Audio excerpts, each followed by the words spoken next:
எல்லாருக்கும் பெரிய வணக்கம். இப்போ ரீசெண்டாக ஓடிடியில் ரிலீஸ் ஆகியிருக்கிற மிராஜ் படத்துடைய தமிழ் வெர்ஷன் தான் நான் பார்த்தேன். இந்த படம் பார்க்குறதுக்கு முக்கியமான காரணம் என்னன்னு பார்த்தீங்கன்னா, இது ஒரு ஜீத்து ஜோசப் அவருடைய படம்.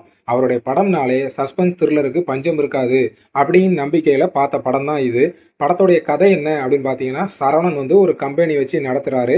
அந்த கம்பெனியில் அபர்ணா பாலமுரளி புதுசாக வேலைக்கு சேர்றாங்க. அங்கே ஏற்கனவே வேலை பார்த்துட்டு இருக்க ஹக்கீமை வந்து லவ் பண்ணுறாங்க. 2 பேரும் கல்யாணம் பண்ணிக்கலாம் அப்படிங்கிற முடிவுக்கு வராங்க.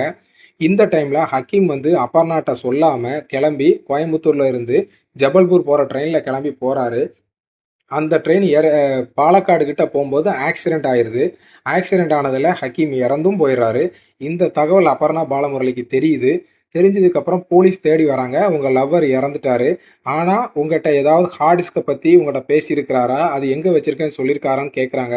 சார் நீங்கள் சொல்கிறது ஒன்றுமே புரியல, ஏன் இப்படிலாம் கேட்குறீங்கன்னு கேட்கும்போது, நீங்கள் வேலை பார்த்த கம்பெனியில் இல்லீகலான பிஸ்னஸ் மணி லாண்ட்ரிங் அப்படிங்கிற மாதிரி நிறைய நடந்திருக்கு. அதை பூரா உங்கள் லவ்வர் காப்பி பண்ணி ஒரு ஹார்ட் டிஸ்கில் வச்சுருக்கிறாரு. அது எங்கே இருக்குன்னு தெரிஞ்சால் என்கிட்ட சொல்லிடுங்க அப்படின்னு இவங்ககிட்ட சொல்லிட்டு போகிறாங்க. இவர் போலீஸ் போனதுக்கப்புறம் சரவணனுடைய ஆட்கள் வந்து அபர்ணாவை அடிக்கிறாங்க, மிரட்டுறாங்க. எதுக்குன்னா, உன் லவ்வர் உன்கிட்ட சொல்லாமல் போயிருக்க மாட்டான், நீ தான் கண்டுபிடிக்க வேண்டியது, கண்டுபிடிச்சி சொல்ல வேண்டியது உன் கடமை, போலீஸ்கிட்ட கண்டிப்பாக நீ போகக்கூடாதுன்னு மிரட்டுறாங்க. இவங்கெல்லாம் போனதுக்கப்புறம் 3வதா வந்து யூடியூப் சேனல் வச்சு நடத்துகிற ஆசிஃப் அலி அபர்ணா பாலமுரளியை தேடி வராரு. வந்து நான் உங்களுக்கு ஹெல்ப் பண்ணுறேன்னு சொல்கிறாரு. இதுக்கப்புறம் நடந்தது தான் மிராஜ் படத்தோடைய மொத்த கதை. இந்த படம் வந்து நான் இவ்வளோ நேரம் சொன்ன கதை ஒரு 1/2 அன் ஹவர் கதை தான் சொல்லியிருக்கேன். இதுக்கப்புறம் படம் 2 மணி நேரம் படம் ஓடுது. மொத்தம் 2 1/2 மணி நேரம் படம் அது. இந்த 1/2 அன் ஹவருக்கு அப்புறம் வந்து இந்த ஹார்ட் டிஸ்க் எங்கே இருக்குன்னு தேடி போகிறது ஒரு கதை. ஹார்ட் டிஸ்க்குக்கு ஒரு கீ இருக்குது ஓப்பன் பண்ணுறதுக்கு. அது யார் வச்சுருக்கா அப்படின்னு போகிறது இன்னொரு கதை.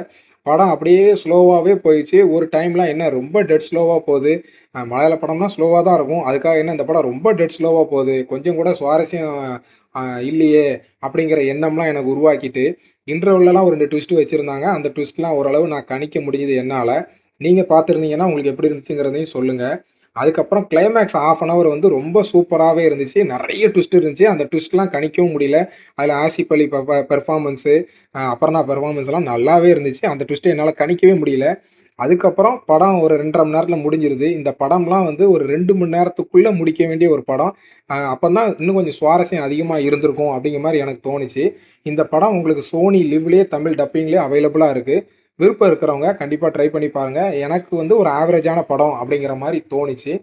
படம் யாராவது பார்த்துருந்தீங்கன்னா, உங்களுக்கு எப்படி இருந்துச்சுங்கிறத கமெண்ட் செக்ஷன்ல கமெண்ட் பண்ணுங்க. வீடியோவ கவனிச்ச அத்தனை நல் உள்ளங்களுக்கும் நன்றி.